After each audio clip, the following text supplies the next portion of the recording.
ஒரு நாள் ஆயிஷா ரலியல்லாஹு அன்ஹா அவர்கள் வீட்டிலே இருக்கும்போது அல்லாஹ்வுடைய ரசூல் வீட்டுக்கு வந்தால் ஆயிஷா ரலியல்லாஹு அன்ஹா அவர்கள் அழுது கொண்டிருக்கிறார்கள். என்ன ஆயிஷா என்று கேட்டார்கள்.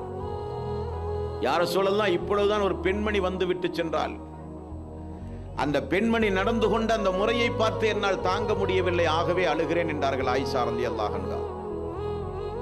என்ன நடந்தது என்று அல்லாஹ்வுடைய ரசூல் கேட்டார்கள். யா ரசூலல்லாஹ், 2 கை குழந்தையோடு ஒரு தாய் வந்தால் பசியினுடைய கொடுமையை என்னிடத்திலே சொன்னார். நான் அந்த 3 பேருக்கும், தாய்க்கும் 2 குழந்தைக்கும் தேவையான 3 பேரித்தம்பழம் வீட்டில் உண்டுமா என்று பார்த்தேன்.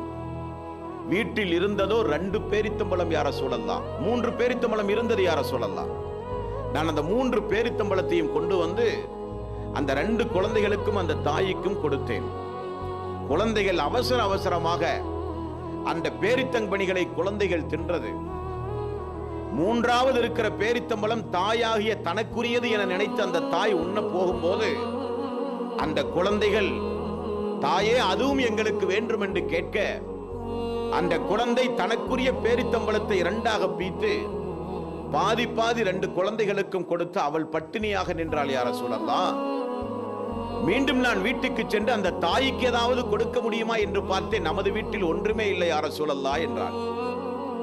உடனே ரசூலுல்லாஹி ஸல்லல்லாஹு அலைஹி வஸல்லம் தன்னை வருத்தி கொண்டு மிகப்பெரிய தியாகம் செய்து குழந்தைகளுக்காக வேண்டியே வாழுகிற அந்த தாய் சொர்க்கத்திற்குரியவர்கள் என்றார்கள் ரசூலுல்லாஹி ஸல்லல்லாஹு அலைஹி வஸல்லம்.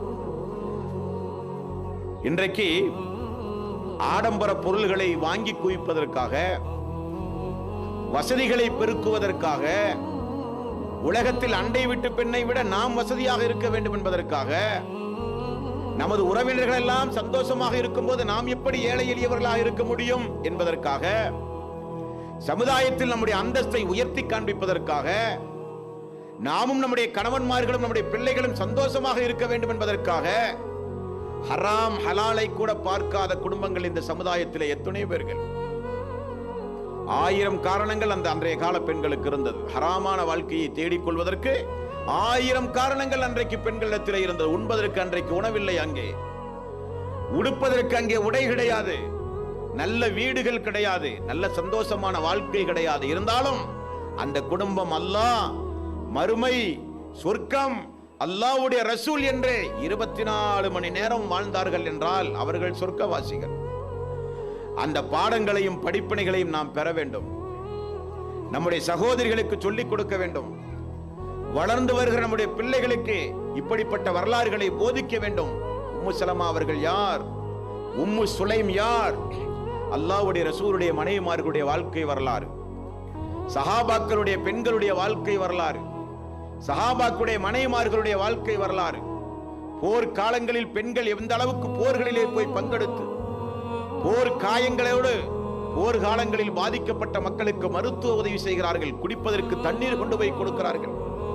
இப்படியெல்லாம் அல்லாஹ்வுடைய மார்க்கத்திற்காக வேண்டி பாடுபட்ட பெண்களுடைய வரலாற்றுக்கு சொந்தக்காரர்கள் நாம் எல்லாம்.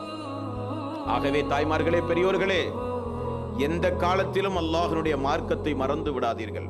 இதெல்லாம் இஸ்லாமிய மார்க்கத்தில் வாழ்ந்த அன்றைய கால பெண்கள். அந்த சரித்திரங்கள் எல்லாம் திரும்ப நாம் படிக்க வேண்டும், திரும்ப நாம் கேட்க வேண்டும். திருக்குர்ஆனோடு அதிகம் தொடர்பு வைக்க வேண்டும்.